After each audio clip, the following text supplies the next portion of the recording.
So I just finished watching Almost Adults, and I was surprisingly entertained by it. I went in with a little bit of expectations. The fact that I follow a majority of the cast and the director and the writer on YouTube and Instagram and all these other social media sites. So I wasn't sure what to expect going in, but I was setting expectations for myself, if that does make any sense whatsoever. I had a thought that it was going to be, two girls living together, one of them comes out to the other, and then they end up together while the one is finding herself. Well, that was not the case. That was definitely not the case.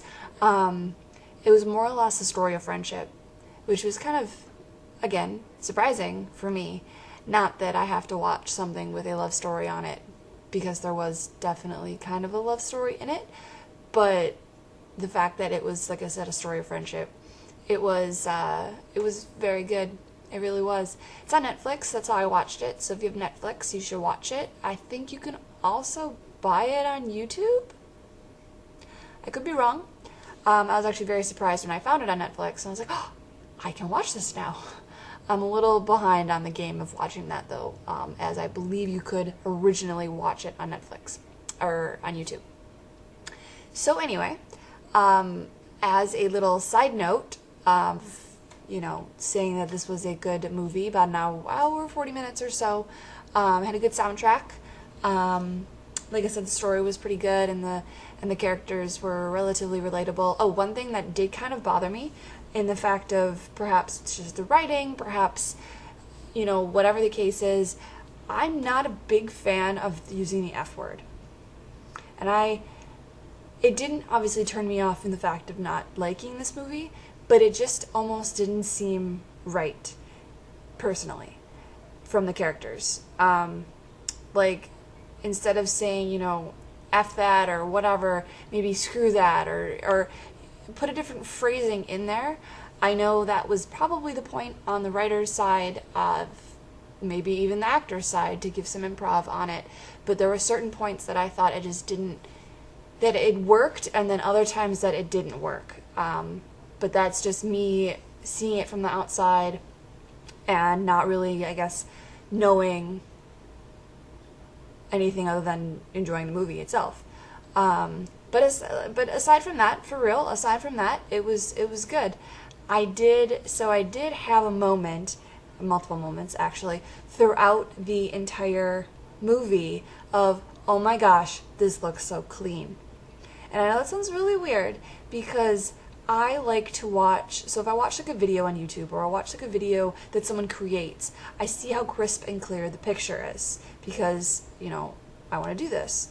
And I see that, and I'm like, oh my gosh, like, it's on Netflix. It can't look like crap, for one. But looking at it and seeing how clean it is, and seeing, like how close they can get to the picture of the characters, and it makes me want to do more projects with the cast. Which is tough, because I am stubborn and lazy at the same time. This is a whole nother YouTube video in itself, but I am stubborn and lazy, and that is why I will continue this as a hobby and not do this for many, many projects that I have. Lazy and stubborn. We're gonna go with that. But anyway, so watching it, I was very much, I'm a little inspired by watching it too, by watching this movie. Like I said, I follow the writer, the director, some of the cast members on social media as it is, and I like that what they've been working on, and I like their craziness and stuff like that. So seeing that as a movie, and seeing that the movie can actually be like on Netflix. I mean, Netflix picks up a lot of things these days, but it's like, wow.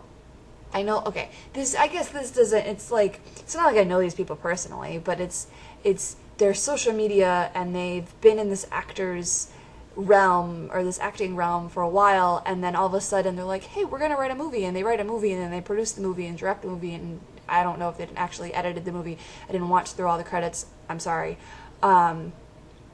But, I don't know.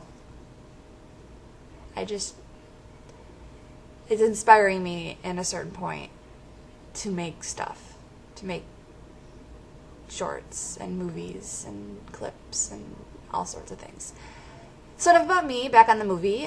So if you are interested for a nice, relatable sort of movie that doesn't have your typical love story, I recommend this. The beginning of it made me laugh like a crazy person because you have the two characters and stuff happens and you have a nice little montage in the beginning of their friendship in a nutshell. But then after they meet with their parents separately, they're two characters, and they're meeting with one parents, one with the other parents, pretty much at the same time. And I was laughing because of the reaction that the parents have to the answers. Anyway, like I said, kind of relatable. If you can get past them using the F word. It's not like Boondock Saints, the F word, where it's like a noun, a verb, an adjective, everything. It's just more or less, it almost seems forced that they're trying to make a point. They're trying to, versus saying, well, screw that, I'm going to say, well, F that. Like, I don't know. I get it. The characters are in college, and when you're in college, you don't have a filter. However,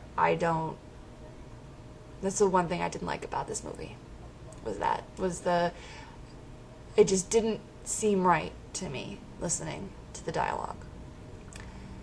So, anyway. You should go see it. You could probably catch it on YouTube, but otherwise it's definitely on Netflix. Who knows for how long. Almost Adults by Crazy Canadians. I've dubbed them Crazy Canadians, aka the Unsolicited Project, which you can actually find on YouTube. And there we go for a little plug there for that. That's all their stuff is kind of connected. So there you go. And I clearly just needed to tell the internet my feelings about this movie, as usual.